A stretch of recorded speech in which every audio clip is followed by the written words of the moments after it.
Head coach Barry Davis is here. We'll have some opening comments, then take questions. Yeah, going to the Big Ten, I thought we get all 10 guys through. We got 9 through. We're 1 second away from getting another guy through there. So, but 9 out of 10 is pretty good. We leave on Tuesday.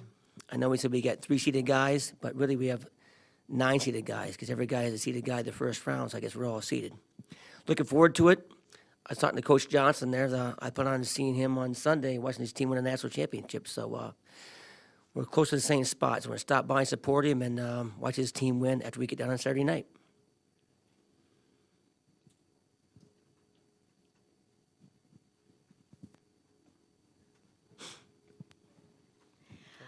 Can you kind of talk about where the brackets will play out with those seeds, those top seeds with Medbury and Jordan and Robertson?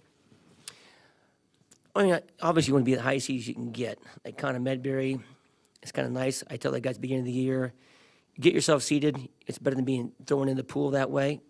You never know what you're going to get. I think Medbury's in a very good spot. Obviously, he's Ricky's 15th, number 2 seed, second round. But like Zeke Jordan, I know he didn't have the Big Ten tournament he wanted to have. So following week, I picked him up. We went for a half-hour car ride and talked about where he's at, where he's seated, and what he's got to do. But, of course, I've been there 3 other times. I'm in a good spot. You know, he's got Martinez from Illinois, 2-time national champion on his side of the bracket, but been there before.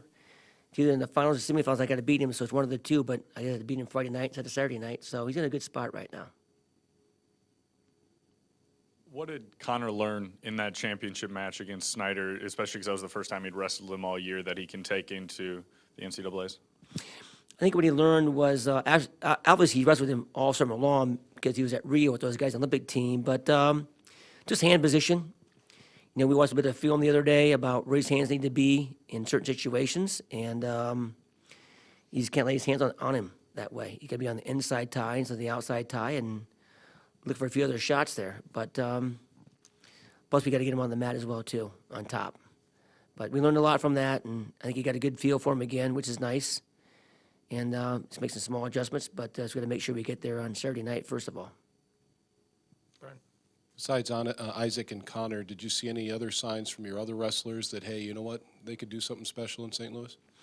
Well, we got a couple of guys in on at-large bids, actually 3 of them, Johnny, Andrew, and TJ. Those guys are looking forward to it. Now they got in the tournament, went in the tournament. I think they're pretty fired up now, getting an opportunity to be in St. Louis, but I think everybody's in a good spot.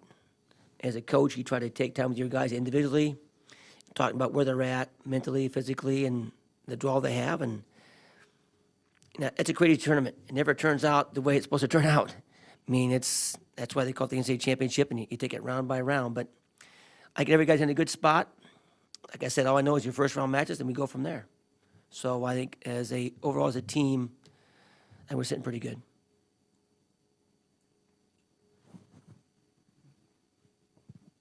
Typically, it's been the Big Ten meet is almost like an NCAA meet, so you would assume that your young men would be better off for what they just went through, correct?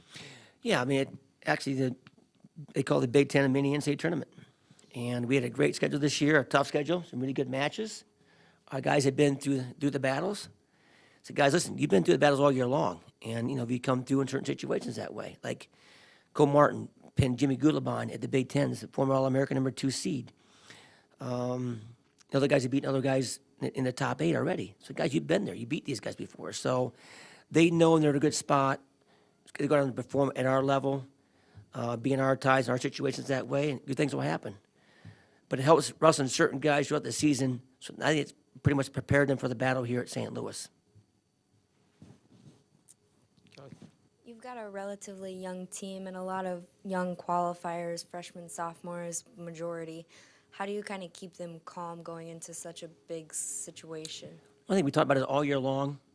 You know, we talked about the in-states back in September when the season starts. You kind of plant seeds right there. But I think, actually talking to Zeke the other day, and Connor both, but Zeke has done a good job taking these young men underneath his wing and getting them ready for the NCAA championships. Especially guys like Cole Martin, their first time there. Ricky's his first time there, and even with TJ. And same with Andrew. So I give credit to those 2 guys doing some work behind the scenes to get these guys ready for the NCAAs in St. Louis and helping those guys prepare mentally. And you need that from those guys that way. You know, Zeke's been there, this is his 4th time, same with Connor Medbury. So that definitely helps the younger guys prepare and get themselves ready.